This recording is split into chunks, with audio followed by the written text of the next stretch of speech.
ಕಾರ್ಯಕ್ರಮಗಳನ್ನೇನು ವರ್ಷ ಮಾಡ್ತೀವಿ, ಕೆಲವು ವರ್ಷಗಳ ನಂತರ ಬಿಟ್ಬಿಡ್ತೀವಿ. ಯಾಕೆ ಈ ದಿವಂಗತ ಎಸ್ ಆರ್ ಕಾಶ್ಯಪ್ನವರು ಕಳೆದ 22 ವರ್ಷಗಳಿಂದಲೂ ಸತತವಾಗಿ ಈ ಕಾರ್ಯಕ್ರಮ ತಾಲೂಕಿನಾದ್ಯಂತ 2-3 ದಿನಗಳ ಕಾಲ ನಡೀತಾ ಇದೆ ಅಂತಂದರೆ ಎರಡೇ ಕಾರಣ ಇರ್ತವೆ. ಒಂದು, ಅವರೇ ಹೇಳಿದ ಹಾಗೆ ಪಂಚಪೀಠಾಧೀಶ್ವರರ ಹರಗುರು ಚರಮೂರ್ತಿಗಳ ಆಶೀರ್ವಾದ, ಜೊತೆಗೆ ಅವರು ನಡ್ಕೊಂಡಿರುವಂಥ ಸಂಸ್ಕಾರದ ಬಲ ಇವತ್ತು ಆ ಕುಟುಂಬದಲ್ಲಿರುವಂಥ ಸರ್ವರಿಗೂ ಅದೇ ಸಂಸ್ಕಾರ ಇದೆ. ಹಾಗಾಗಿ ಈ ಕಾರ್ಯಕ್ರಮ ಇನ್ನೂ ಕೂಡ ಜೀವಂತವಾಗಿಯೇ ನಡೀತಾ ಇದೆ ಅನ್ನುವಂಥದ್ದು. ವ್ಯಕ್ತಿಯನ್ನ ನಾವೆಲ್ಲ ಕಳ್ಕೊಂಡಿದ್ದೀವಿ. ನಾವು ಬದುಕಿನೊಳಗೆ ಏನಾದರೂ ಆಗಿರ್ತೀವಿ, ನಮ್ಮ ಹಣೆ ಬಾರ ಅಂತೀವಲ್ಲ. ನಾವೊಬ್ಬರು ರಾಜಕಾರಣಿಗಳಾಗಿರ್ಬೋದು, ಒಬ್ಬರು ಸ್ವಾಮಿಗಳಾಗಿರ್ಬೋದು, ಒಬ್ಬರು ನೌಕರದಾರರಾಗಿರ್ಬೋದು, ಅವರವರ ಕ್ಷೇತ್ರಕ್ಕಾಗಿ ಅವ್ರ ಕೆಲಸವನ್ನು ನಿರ್ವಹಿಸ್ತಿರ್ಬೋದು. ಆದರೆ ಅವರ ಕಾಲಾನಂತರವೂ ಅವರು ಜೀವಂತವಾಗಿರುವುದು ಹೇಗೆ ಅಂತಂದರೆ ಎರಡೇ ಕಾರಣ ಆಗ್ತದೆ. ಒಂದು ಧರ್ಮ, ಇನ್ನೊಂದು ಕೀರ್ತಿ. ಇವು ಮಾತ್ರ ಶಾಶ್ವತ ಆಗಿರುವಂಥದ್ದು. ಯಾರು ಧರ್ಮದ ಪರವಾಗಿ ತನ್ನ ಬದುಕನ್ನ ಮೀಸಲಾಗಿಡ್ತಾನೋ, ಸದಾ ತನ್ನ ಕಾಯಕದೊಳಗಡೆ ಗುರುಲಿಂಗ ಜಂಗಮ ಭಕ್ತಿಯನ್ನಿಟ್ಟು ಕೆಲಸವನ್ನ ಮಾಡ್ತಾನೋ ಆ ವ್ಯಕ್ತಿ ಜೀವಂತವಾಗಿರ್ತಾನೆ. ಎರಡನೇದು ಕೀರ್ತಿ ಅನ್ನುವಂಥದ್ದು. ಕೀರ್ತಿ ಅಂತಂದ್ರೆ that thing is not available in the market. ಎಲ್ಲೋ ಅಂಗಡಿಯೊಳಗೆ ಸಿಗುವಂಥದ್ದಲ್ಲ ಅದು ಕೀರ್ತಿ ಅಂದರೆ. ಕೀರ್ತಿ ಅಂತಂದ್ರೆ ಅದು ನಮ್ಮ ವ್ಯಕ್ತಿತ್ವದ ಮುಖಾಂತರ ನಾವು ಗಳಿಸುವಂತಹ ಏಕೈಕದಂತಂದ್ರೆ ಅದು ಕೀರ್ತಿ. ನಗರದಿಂದ ಹಿಡಿದು ಬೀದರ್ನವರೆಗೆ ನಮ್ಮ ವಿಜಯಾನಂದ ಕಾಶ್ಯಪ್ನವರು ಪ್ರತಿ ಕ್ಷೇತ್ರದಲ್ಲಿ, ಪ್ರತಿ ತಾಲೂಕಿನ, ಪ್ರತಿ ಹೋಬಳಿಯಲ್ಲಿ ಕಾರ್ಯಕ್ರಮಗಳನ್ನು ನಿರ್ವಹಿಸಿದರು. ನಮ್ಮ ಮಠಗಳಿರುವಂತಹ 4-5 ತಾಲೂಕುಗಳಿಗೆ ಅವರು ಹೋದಾಗ ಕರೆ ಮಾಡ್ತಿದ್ರು, ನಿಮ್ಮದು ಇಲ್ಲಿ ಮಠ ಐತೆ ಅಂತಲ್ಲ ಅಂತ ಹೇಳಿ. ಅಂದ್ರೆ ನೀವ್ಯಾಕೆ ಅಲ್ಲಿ ಹೋಗಿರಿ ಅಂದ್ರೆ, ಸಂಘಟನಾ ದೃಷ್ಟಿಯಿಂದ ಇವರನ್ನ ರಾಜ್ಯಾದ್ಯಂತ ದುಡಿಸ್ಕೊಂಡಿದ್ದಾರೆ ಅಂತಂದ್ರೆ ಬಹಳ ಜನ ಮಾತಾಡ್ತಾರಲ್ಲ, ದುಡ್ದೀವಿ ನಮ್ಗೆ ಪಗಾರ ಕೊಡ್ರಿ, ದುಡ್ದೀವಿ ಪಗಾರ ಕೊಡ್ರಿ ಅಂತಾರಿಲ್ಲ. ಹಂಗ ಇವರು ಕೂಡ ರಾಜ್ಯಾದ್ಯಂತ ಶ್ರಮ ವಹಿಸಿ ಇರ್ಬೋದು. ಅದೊಂದು ಸಮಾಜ ಸಂಘಟನೆ, ಅದರಿಂದ ಪಕ್ಷಕ್ಕೂ ಕೂಡ ಉಪಯೋಗ ಆಗಿದೆ. ಆ ನಿಟ್ಟಿನೊಳಗಡೆ ನೀವು ಗಮನಿಸೋದಾದ್ರೆ ನಮ್ಮ ಉತ್ತರ ಕರ್ನಾಟಕ ಭಾಗದೊಳಗೆ ವೀರಶೈವ ಲಿಂಗಾಯತ ಸಮುದಾಯದೊಳಗೆ ಇವರೊಬ್ಬರು ಸಮರ್ಥ ನಾಯಕರು ಸಿಎಂ ಆಗ್ಲಿಕ್ಕೆ ಅನ್ನೋದನ್ನ ನಾವು ವೇದಿಕೆ ಮುಖಾಂತರ ಘಂಟಾಘೋಷವಾಗಿ ಹೇಳ್ತಾ, ಮತ್ತೊಮ್ಮೆ ಮಹಾಪೂಜ್ಯರ ಮಹಾಪೀಠಾಧೀಶ್ವರರ ಆಶೀರ್ವಾದ ಆ ಕಾಶ್ಯಪ್ಪನವರ ಕುಟುಂಬಕ್ಕೆ ಸದಾಕಾಲ ಇರಲಿ. ಅವರ ಸಮಾಜ ಸೇವೆ, ರಾಜಕೀಯ ಕ್ಷೇತ್ರದಲ್ಲಿ ಮಾಡುವ ಸೇವೆಗೆ ಎಲ್ಲ ಹರಗುರು ಚರಮೂರ್ತಿಗಳು ಬೆನ್ನೆಲುಬಾಗಿರುತ್ತಾರೆ. ಅವರ ಕಾರ್ಯ ಹೀಗೆ ಮುಂದುವರಿಲಿ ಅಂತ ಆಶಿಸ್ತಾ ನನ್ನ ಮಾತನ್ನು ಮುಗಿಸ್ತೇನೆ. ಸತ್ಯಂ ಶಿವಂ ಸುಂದರ. ನಾನು ಕೂಡ ಮತ್ತೊಮ್ಮೆ ನಿಮ್ಮ ಆಶೀರ್ವಾದದಿಂದ ಇವತ್ತೇನೋ ಮತ್ತೆ ಶಾಸಕರಾಗಿದ್ದೀನಿ.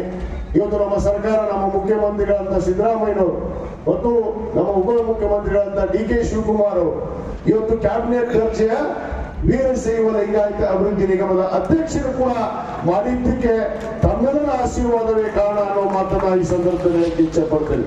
ಯಾಕಂದ್ರೆ ಪೂಜ್ಯರ ಆಶೀರ್ವಾದ, ತಮ್ಮ ಆಶೀರ್ವಾದ ಇದ್ದಿದ್ರೆ ಇವತ್ತು ಆ ಒಂದು ಕ್ಯಾಬಿನೆಟ್ ದರ್ಜೆಯ ಇವತ್ತು ನಿಗಮ ಮಂಡಳಿಯನ್ನ ಕೊಟ್ಟಿದ್ದಾರೆ. ಬಹುತೇಕ ಪೂಜ್ಯರ ಆಶೀರ್ವಾದದಿಂದ ಬರೋ ದಿನಗಳಲ್ಲಿ ಇನ್ನು ಹೆಚ್ಚಿನ ಅಧಿಕಾರ ಪಡೆಯೋಣ, ಸೇವೆಯನ್ನ ಮಾಡೋದಕ್ಕೆ. ಅದಕ್ಕೆ ಇವತ್ತು ಬೃಹತ್ ಮತಕ್ಷೇತ್ರದಲ್ಲಿ ಏನು ನಾವು ಕನಿಷ್ಠ ನಿಧಿಯಲ್ಲಿ, ಏನು ಗಣಿ ಮತ್ತು ಭೂ ವಿಜ್ಞಾನ ಇಲಾಖೆಯ ಕನಿಷ್ಠ ನಿಧಿಯಲ್ಲಿ ಸುಮಾರು ಪ್ರಾಥಮಿಕ ಮತ್ತು ಪ್ರೌಢಶಾಲೆಗಳು, ಸುಮಾರು 100 ಶಾಲೆಗಳಿಗೆ ಈಗಾಗಲೇ ನಾವು ಸ್ಮಾರ್ಟ್ ಕ್ಲಾಸ್ ಅನ್ನ ಮಾಡಿದ್ದೇವೆ.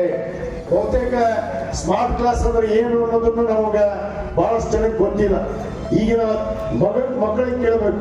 ತಂತ್ರಜ್ಞಾನ ವಿಜ್ಞಾನದ ಯುಗದಲ್ಲಿ ಇವತ್ತು ಈ ಪ್ರತಿಯೊಂದು ಮಕ್ಕಳಿಗೆ ಸರ್ಕಾರಿ ಶಾಲೆಗೆ ಕೂಡ ಸ್ಮಾರ್ಟ್ ಕ್ಲಾಸಿನ ಅವಶ್ಯಕತೆ ಇದೆ ಅನ್ನೋದಕ್ಕೆ ಇವತ್ತು ಅರ್ಪಿಸಿಕೊಂಡು ರಾಜ್ಯದಲ್ಲಿ ಎಲ್ಲಿ ಕೂಡ ಈ ಸ್ಮಾರ್ಟ್ ಕ್ಲಾಸ್ಗಳನ್ನ ಯಾವ ಮತಕ್ಷೇತ್ರದಲ್ಲಿ ಕೂಡ ಮಾಡಿಲ್ಲ. ಅದನ್ನ ಏನಾದ್ರೂ ಇವತ್ತು ಮಾಡಿದ್ರೆ ಅದು ಹುಡುಗನ ಮತಕ್ಷೇತ್ರದಲ್ಲಿ ಮಾತ್ರ ಅನ್ನೋ ಮಾತನ್ನು ಕೂಡ ನಾನು ಇವತ್ತು ಬಹಳ ಹೆಮ್ಮೆ ಅಂತ ಹೇಳಕ್ಕೆ ಇಚ್ಛೆ ಪಡ್ತೇನೆ. ಸುಮಾರು 100 ಕ್ಲಾಸ್ಗಳಿಗೆ, 100 ಶಾಲೆಗಳಿಗೆ, ಸರ್ಕಾರಿ ಶಾಲೆಗಳಿಗೆ. ಯಾಕಂದ್ರೆ ಖಾಸಗಿ ಶಾಲೆಗೆ ಸಹಜವಾಗಿರ್ತಾವ, ಆದ್ರೆ ಸರ್ಕಾರಿ ಶಾಲೆಗೆ ನಮ್ಮ ಮಕ್ಕಳು ಬರಬೇಕು. ಅವ್ರಿಗೆ ಯಾವುದೇ ಕೊರತೆ ಆಗ್ಬಾರ್ದು. ಗುಣಮಟ್ಟದ ಶಿಕ್ಷಣ ಆದ್ಯತೆ ಅನ್ನೋದ್ರ ಮೇರೆಗೆ ಇವತ್ತು ಸರ್ಕಾರಿ ಶಾಲೆಗೆ ಕೂಡ ಸ್ಮಾರ್ಟ್ ಕ್ಲಾಸ್ ಅನ್ನು ಅಳವಡಿಸುವಂತ ಕೆಲಸ ಮಾಡಿದ್ದೇವೆ. ಇನ್ನುಳಿದಂತ ಏನು ನಮ್ಮ ತಂದೆಯವರ ಸಂಕಲ್ಪಗಳಿದ್ದಾವೆ, ಅದು ಶಿಕ್ಷಣ ಆಗಿರ್ಬೋದು, ನೀರಾವರಿ ಆಗಿರ್ಬೋದು, ಇನ್ನು ಉಳಿದಂತಹ ಮೂಲಭೂತ ಸೌಕರ್ಯಗಳು ಏನೇನು ಈ ಮತಕ್ಷೇತ್ರದಲ್ಲಿ ಅಭಿವೃದ್ಧಿ ಪಡಿಸೋದಿದೆ, ಖಂಡಿತವಾಗಿ ತಮ್ಮೆಲ್ಲರ ಆಶೀರ್ವಾದದಿಂದ ನಾನು ಇನ್ನೂ 4 ವರ್ಷದಲ್ಲಿ ಅನೇಕ ಯೋಜನೆಗಳನ್ನ ಇವತ್ತು ರೂಪಿಸಿಕೊಂಡಿದ್ದೇವೆ. ಅವನು ಖಂಡಿತವಾಗಿ ನೆರವೇರಿಸುವಂತ ಕೆಲಸ ನಾನು ಮಾಡ್ತೀನಿ ಅನ್ನೋ ಮಾತನ್ನ ಪೂಜ್ಯರ ಸಮ್ಮುಖ ಇವತ್ತು ಹೇಳ್ತಾ, ಇವತ್ತೇನು ಈ ಒಂದು ಕಾರ್ಯಕ್ರಮದಲ್ಲಿ ಪ್ರತಿ ವರ್ಷ ಇವತ್ತು ನಮ್ಮ ಪಂಚಪೀಠಾಧೀಶ್ವರರು ಬಂದೇ ಬರ್ತಾರೆ. ಅದರಲ್ಲಿ ಕಾಶಿ ಜಗದ್ಗುರು ಇವತ್ತು ಪ್ರಥಮ ಬಾರಿಗೆ ನಮ್ಮೆಲ್ಲರ ಭಾಗ್ಯ. ಬಹುತೇಕ ನಾವು ಕಾಶಿ ಜಗದ್ಗುರುಗಳನ್ನ ಪ್ರಾರಂಭದಿಂದ ಅವರು ಲಿಂಗೈಕ್ಯ ಆದಾಗಿದ್ದ ಬಹುತೇಕ 1 ವರ್ಷ ಕೂಡ ಅವರು ತಪ್ಪಿಸಿಲ್ಲ. ಆದ್ರೆ ಇವತ್ತು ಆ ಕಿರಿಯ ಪೂಜ್ಯರನ್ನ ಪಟ್ಟಾಧೀಶ್ವರನ್ನ ನೋಡುವಂತ ಭಾಗ್ಯ ನಮ್ಮ ಕಾಶಿ ಜಗದ್ಗುರುಗಳು ತಂದುಕೊಂಡಿದ್ದಾರೆ. ನಾವು ಕಿರಿಯ ಪೂಜ್ಯರನ್ನ ಇವತ್ತು ನಮ್ಮ ಈ ಭೂಮಿ ಮೇಲೆ ಅವರ ದಿವ್ಯ ಪಾದ ಸ್ಪರ್ಶ ಆಗಿ ಈ ಭೂಮಿ ಪಾವನ ಆಯಿತು ಅನ್ನೋ ಮಾತನ್ನು ಕೂಡ ನಾನು ಈ ಸಂದರ್ಭದಲ್ಲಿ ಹೇಳ್ಬೇಕಾಗತ್ತೆ. ಆ ಪೂಜ್ಯರು ಕೂಡ ಆಗಮಿಸಿದರೆ ನಮ್ಮ ಉಜ್ಜಯಿನಿ ಪೂಜ್ಯರು ಕೂಡ ಯಾವತ್ತೂ ನಮ್ಮ ತಂದೆಯವರ ಒಂದು ಸಂಕಲ್ಪದಂತೆ ಇವತ್ತು ಬಹಳಷ್ಟು ಜನಕ್ಕೆ ಗೊತ್ತಿದೆ. ರಾಮತಾಳ ಮರೋಳು ಏನ್ ನೀರಾವರಿ ಅಂತ ನಾನು ಹೇಳ್ತಾ ಇರ್ತೀನಿ. ರಾಮತಾಳ ಏನ್ ನೀರಾವರಿಯನ್ನ ನಮ್ಮ ತಾಯಿಯವರು 2004ರಲ್ಲಿ ಶಾಸಕರಿದ್ದಾಗ ಆ ಜಾಕವನ ಅಡಿಗಲ್ಲನ್ನ ಹಾಕಿದ್ದು ನಮ್ಮ ಉಜ್ಜಯಿನಿ ಶ್ರೀಗಳು ಅನ್ನೋ ಮಾತನ್ನ ಬಹಳ ಹೆಮ್ಮೆಯಿಂದ ನಾನು ಇವತ್ತು ಹೇಳಕ್ಕೆ ಇಚ್ಛೆ ಪಡ್ತೇನೆ. ಹಾಗೂ ಉಜ್ಜಯಿನಿ ಮಹಾಪೀಠದ ಅಡಿಯಲ್ಲಿ ಉಭಯ ಜಗದ್ಗುರು ಮಹಾಸನ್ನಿಧಿಯವರು ವೀರಶೈವ ಲಿಂಗಾಯತ ಅಭಿವೃದ್ಧಿ ನಿಗಮದ ಮಾನ್ಯ ಅಧ್ಯಕ್ಷರು, ಮಾನ್ಯ ಶಾಸಕರು ಆದ ಡಾಕ್ಟರ್ ವಿಜಯಾನಂದ ಎಸ್ ಕಾಶಪ್ಪನವರ ದಂಪತಿಗಳಿಗೆ ಆಶೀರ್ವದಿಸಿದ್ದಾರೆ. ಪೂಜ್ಯರಿಗೆ ಭಕ್ತಿಯ ಶರಣಾರ್ಥಿಗಳು. ಇದೀಗ ತಾನೇ ಸಚ್ಚಿದಾನಂದ ರೂಪಾಯ ಶಿವಾಯ ಬ್ರಹ್ಮಣೇ ನಮಃ. ಪ್ರಾತಸ್ಮರಣೀಯ ಆರಾಧ್ಯ ಆದಿ ಜಗದ್ಗುರು ರೇಣುಕಾದಿ ಪಂಚಾಚಾರ್ಯರನ್ನು ಸ್ಮರಿಸಿ ಇಂದು ನಡೆದಿರುವಂಥ